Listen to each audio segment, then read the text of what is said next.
बिस्मिल्लाहिर्रहमानिर्रहीम। Ladies and gentleman, अस्सलामु अलैकुम वरहमतुल्लाहि वबरकातुहू। नाज़रीन कराम, आज की इस वीडियो में हम कुरान करीम के चैप्टर नंबर 7 सूरह आराफ के वर्स नंबर 142 से लेकर वर्स नंबर 145 तक जूडिज़्म की होली बुक तोरा एंड द ओल्ड टेस्टामेंट की रेवोल्यूशन पर डिस्कशन करने जा रहे हैं। आप सबसे गुजारिश है कि अगर आपको हमारा मैसेज पसंद आए तो हमारे इस पैगाम को अपनी कम्युनिटी के दीगर अफराद तक भी शेयर कीजिए और इस कार खैर में हमारा साथ दीजिए। तो आइए बिना टाइम वेस्ट के अपने आज के इस यूनिक से टॉपिक की जानिब बढ़ते हैं। Ladies and gentleman, if we look at the history of Judaism तो हम सब जानते हैं कि जो यहूदियत है, जो जूडिज़्म है, ये प्रॉफिट मोसेस के मानने वाले हैं। और जो प्रॉफिट मोसेस हज़रत मूसा अलैहिस्सलाम पर कलाम इलाही जो अल्लाह ताला की किताब नाजिल हुई थी, यहूदी उस पर भी ईमान रखते हैं। अब सबसे पहले हमारे लिए ये जान लेना ज़रूरी है कि अक्सर लोग इस मिसकन्फ्यूजन का शिकार हो जाते हैं कि जब वो ओल्ड टेस्टामेंट और तोरा के बारे में सुनते हैं तो उन्हें समझ नहीं आती इनमें क्या डिफरेंस है। तो सबसे मेन डिफरेंस जो इनमें है वो यही है कि जो तोरात है, ये जूडिज़्म की फ़र्स्ट 5 बुक्स इसमें कंसिस्ट करती हैं। ये फ़र्स्ट 5 बुक्स पर मुश्तमिल है, इसको तोरात कहते हैं। अब जो ओल्ड टेस्टामेंट है इसमें 39 बुक्स इन्वॉल्व होती हैं, इसमें 39 बुक्स होती हैं और फर्स्ट 5 बुक्स जो तोरा कहलाती हैं वो भी इसमें इंक्लूड की जाती हैं। इसको मिलाकर इसको कोलेक्टिवली द ओल्ड टेस्टामेंट कहा जाता है। अब हम अगर जूडिज़्म की हिस्ट्री की तरफ ही जाते हैं तो इसकी रेवोल्यूशन की तरफ जाते हैं तो हम सब जानते हैं कि प्रॉफिट मोसेस अल्लाह ताला के एक बरगज़ीदा पैगंबर थे, अल्लाह ताला के बरगज़ीदा नबी रसूल थे। अल्लाह ताला ने इन्हें जब इजिप्ट की तरफ भेजा, बनी इज़राइलियंस की तरफ भेजा, तो ये बनी इज़राइलियंस की तरफ आए। तो अब इस मौके पर अल्लाह ताला की तरफ से हज़रत मूसा अलैहिस्सलाम प्रॉफिट मोसेस के लिए ये हुक्म आया कि ए मूसा, आप 30 रोज़े रखिए। ज़िलक़द का महीना था। प्रॉफिट मोसेस ने अल्लाह ताला के हुक्म के मुताबिक 30 रोज़े मुकम्मल किए। अब इसके बाद अल्लाह ताला ने हुक्म दिया कि ओ मोसेस, ए मूसा, आप 10 रोज़े मज़ीद रखिए। अब इस मौके पर प्रॉफिट मोसेस ने जो ज़िलहज का महीना था इसमें भी पहले 10 दिन फास्टिंग की। अब इसी दौरान जब आप रोज़े में ही थे तो इसी दौरान आपको हुक्म आ जाता है कि आप कोहे तूर की तरफ चले जाएं। अब प्रॉफिट मोसेस ने अपने भाई प्रॉफिट हारून जो थे, जो हज़रत हारून थे, उनको अपनी कौम की लीडरशिप अता की। उन्हें कहा कि मैं आपको नाइब बनाकर जा रहा हूँ, मेरी कौम के साथ बहुत अच्छे से पेश आइएगा, इनको अल्लाह ताला के मुताबिक, अल्लाह ताला के अहकामात के मुताबिक चलाइएगा। तो इसके बाद हज़रत मूसा अलैहिस्सलाम कोहे तूर की तरफ रवाना हो जाते हैं। जब आप इस मकाम पर पहुँचते हैं तो आप रोज़े की हालत में थे। तो इस मौके पर अल्लाह ताला ने वहाँ से जितने भी जिन्नो इंस और जो भी जानवर थे, जो भी मखलूक़ात थी, जो भी एंजल्स थे, अल्लाह ताला ने सबको हटाया वहाँ से। और अब अल्लाह ताला ने प्रॉफिट मोसेस के लिए आसमानों के दरवाज़े खोल दिए।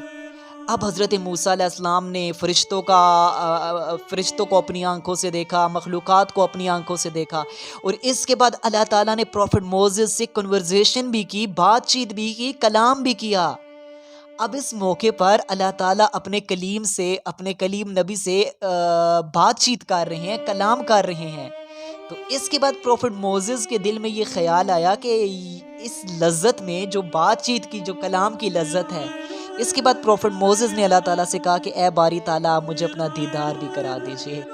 तो अल्लाह ताला ने कहा कि ओ मोसेस, ए मूसा, आप मेरा दीदार नहीं कर सकेंगे। और अब आप इस बात को लेकर दिल भी परेशान ना कीजिएगा, आप मेरी तमाम नेमतों को याद कर लें। बस ये कह रहा हूँ कि आप मेरा दीदार नहीं कर सकेंगे। तो प्रॉफिट मोसेस को अल्लाह ताला का ये हुक्म हुआ कि आप मेरा दीदार नहीं कर सकेंगे।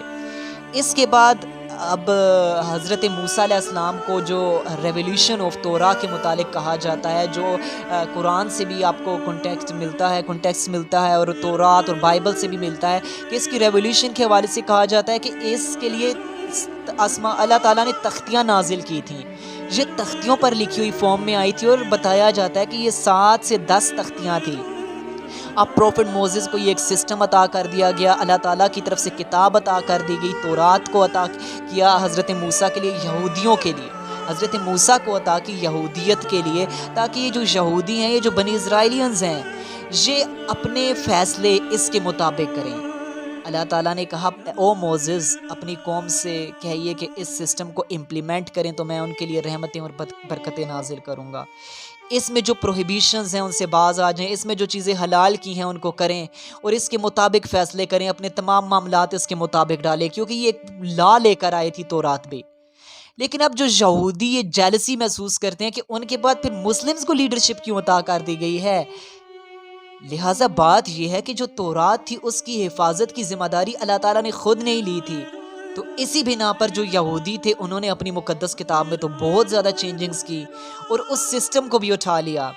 اس وقت کے مطابق جو یہودی تھے انہوں نے سینیگاگز کے اندر، ٹیمپلز کے اندر اپنے دین کو محدود کر کے رکھ دیا اور سوسائٹی میں اینٹی جیوش لا کو متعارف کرا دیا۔ اللہ تعالیٰ کے قانون کے مطابق فیصلے نہیں کیے جاتے تھے، پھر ظاہر سی بات ہے ان کی تو جڑ کاٹی جانی تھی نا۔ مسلمز کو آخر میں جا کر چارج عطا کیا گیا، لیکن مسلمز بھی اب اگر آپ 57 اسلامک سٹیٹس کی سٹڈی کریں نا، وہی خرابیاں موجود ہیں کہ وہی لا جو قرآن نے آپ کو دیا ہے ہم نے بھی اس کو صرف پس پشت مسجد کے اندر ڈال دیا ہے، پس پشت کر دیا، اور مسجد کے اندر ہم نے دین کو باؤنڈ کر کے رکھ دیا، اور سوسائٹی میں ہمارے بھی دین کوئی نہیں ہے۔ تو پھر سزا ہمیں یہ ملنی تھی کہ ہم کے بعد کوئی امت، ہمارے بعد کوئی نبی تو نہیں آ سکتا، لیکن آج جو قوم، ہماری امت ڈاؤن فال کا شکار ہے، زوال کا شکار ہے، جو پوری دنیا میں ذلت کا شکار ہے مسلم امت، یہ جسٹ اسی بنا پر ہے کہ ہم نے بھی یہودیوں کی طرح، ہم نے بھی عیسائیوں کی طرح اللہ تعالیٰ کے نظام سے بہت بڑی بغاوت کی ہے۔